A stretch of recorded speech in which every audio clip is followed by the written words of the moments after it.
आप सल्लल्लाहु अलैहि वसल्लम एक ही रात में स्टार्स, प्लैनेट्स, गैलेक्सीज को क्रॉस करते हुए जमीन से आसमान की तरफ गए। अब अल्लाह ने कुरान में एक जगह फरमाया है कि जमीन और आसमान के दरमियान हर चीज अल्लाह को सजदा करती है, विच मीन्स सारे stars, galaxies, planets, mountains, trees. लेकिन ये कैसे पॉसिबल है? सजदा तो इस तरह होता है। और कभी स्टार्स और प्लैनेट्स को हमारी तरह इबादत करते हुए किसी ने देखा है? लेकिन अल्लाह ने कुरान में बार बार कहा है कि ये सारी चीजें अल्लाह की इबादत करती हैं। तो यूनिवर्स के इन सारी चीजों में कोई ना कोई बात कॉमन, एक जैसी जरूर होगी। आज से बहुत साल पहले पूरी दुनिया का ये ख्याल था कि जमीन, अर्थ ही दुनिया का सेंटर है।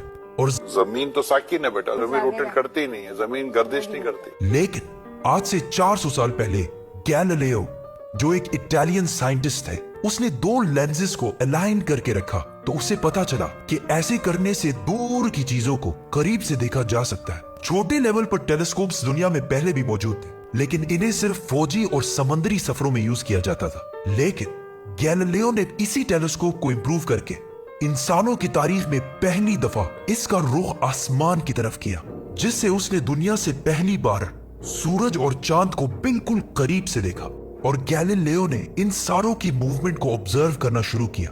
1300 दुनियाओं को अगर मिला लिया जाए, इससे एक जुपिटर बनता है। गैलीलियो ने देखा कि ये भी बाकी प्लैनेट्स की तरह गोल है, लेकिन जुपिटर के ऊपर जो लाइट है वो महीने के डिफरेंट दिनों में बिल्कुल बदल रही है। और उसने देखा कि वीनस और सैटर्न का भी यही हाल है।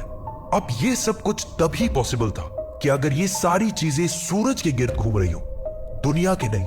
गैलीलियो ने ये बातें पूरी दुनिया को बताई कि यूनिवर्स का सेंटर दुनिया नहीं बल्कि सूरज है। लेकिन इस बात को सुनकर यूरोप के सारे चर्चेस उसके दुश्मन बन गए, क्योंकि उस जमाने के पोप का ये ख्याल था कि जमीन ही यूनिवर्स का सेंटर है। और सिर्फ पोप का नहीं, पूरी दुनिया का ये ख्याल था। जमीन तो साकिन है। जिसकी वजह से गैलीलियो को चर्च से ये सजा मिली कि वो हमेशा के लिए घर में बंद कर दिया जाएगा। लेकिन गैलीलियो ने अपना काम जारी रखा और उसकी इन रिसर्चेस को बाद में पूरी दुनिया ने माना। इवन पोप ने भी गैलीलियो के मरने के 350 साल बाद पूरी दुनिया के सामने उससे माफी मांगी और कहा कि हम गलत थे और आप सही थे। आहिस्ता आहिस्ता हमें पता चला कि जमीन यूनिवर्स का सेंटर नहीं है, बल्कि ये सूरज के गिर्द घूमती है। और सूरज भी कोई इतनी बड़ी चीज नहीं है, बल्कि सूरज तो इसके जैसे अरबों खरबों स्टार्स की तरह मिल्की वे गैलेक्सी का एक छोटा सा हिस्सा है। और ये मिल्की वे गैलेक्सी अरबों स्टार्स से बनी हुई है। और ये सारे बिलियंस ऑफ स्टार्स एक ही सर्कल में घूम रहे हैं। हम तो सूरज के गिर्द घूम रहे हैं, तो सूरज जैसे अरबों खरबों स्टार्स मिलकर किसके गिर्द घूम रहे हैं? Super massive black hole. Have a supermassive black hole at their center.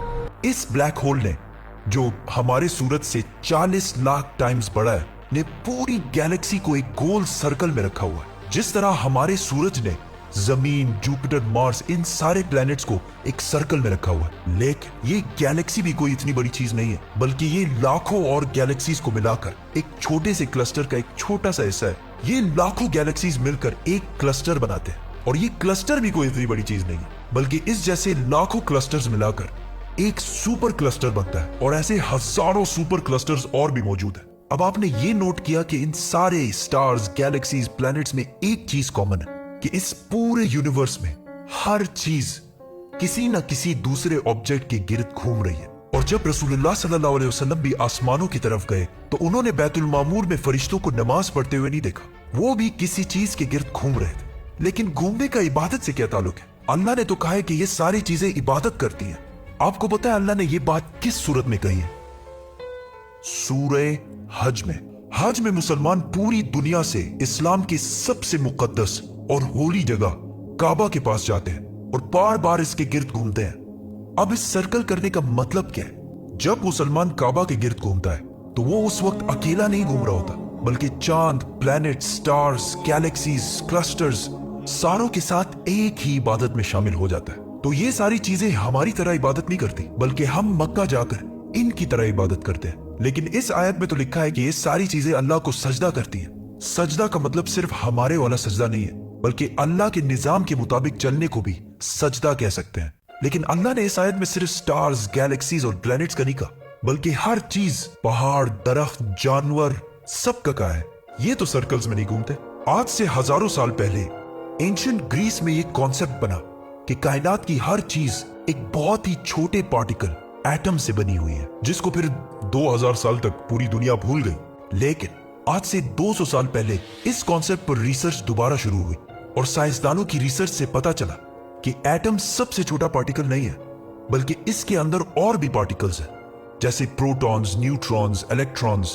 Protons और न्यूट्रॉन्स हमेशा एटम के सेंटर में होते हैं और इलेक्ट्रॉन्स हमेशा इनके गिर्द घूम रहे होते हैं, ऑलमोस्ट बिल्कुल उसी तरह जिस तरह प्लैनेट सूरज के गिर्द घूमते हैं और स्टार्स ब्लैक होल के गिर्द घूमते हैं। जिसका मतलब है कि कायनात की हर चीज चाहते या ना चाहते हुए किसी ना किसी चीज का तवाफ कर रही है। और जब कोई मुसलमान काबा का तवाफ करने जाता है तो वो कायनात की हर छोटी से छोटी चीज, जैसे एटम के अंदर इलेक्ट्रॉन से लेकर कायनात के सबसे बड़े ऑब्जेक्ट्स, प्लैनेट्स, स्टार्स, गैलेक्सीज और इवन बैतुल मामूर में फरिश्तों के साथ एक ही इबादत में शामिल हो जाते हैं।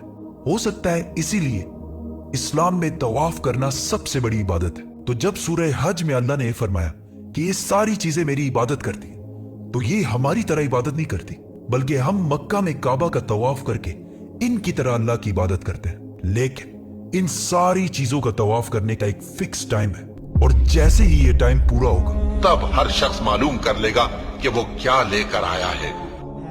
सब्सक्राइब।